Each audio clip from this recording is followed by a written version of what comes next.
நான் கிறிஸ்துவன் இல்லை, ஆனால் ரிப்பெண்ட் என்கின்ற கொள்கையை கேட்டு விடவெடுத்து போய்விட்டேன். நான் சாவு நெருங்குகிறதே, வாழ்க்கை முடிய போகிறதே, செய்த பாவங்களை எல்லாம் நினைத்து இப்பொழுதாவது கலங்கி கண்ணீர் வெடித்து உன்னுடைய அழுக்கை கழுவி கொள்ள வேண்டாமா, உன்னுடைய உயிரை தூய்மைப்படுத்திக் கொள்ள வேண்டாமா? ரிப்பெண்ட் ரிப்பெண்ட் ரிப்பெண்ட் என்று சொல்வார் இயேசு.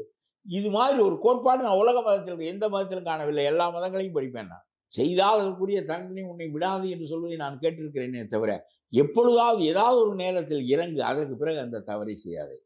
போலித்தனமாக அந்த கன்ஃபெஷன் என்று சொல்லுகிறார்களே, கூண்டில் என்று சொல்வதல்ல அவர் சொல்வது. அதுக்கு ஒரு பாதியாரும் தேவையில்லை, யாரும் தேவையில்லை. நீ வீட்டில் உட்கார்ந்து கொண்டு அழு, அறைக்குள்ளே உட்கார்ந்து கொண்டு அழு, கழுவு மனதை. இவ்வளதெல்லாம் செய்தோமே, எதற்காக செய்தோம்? அடைந்த பலன் என்ன?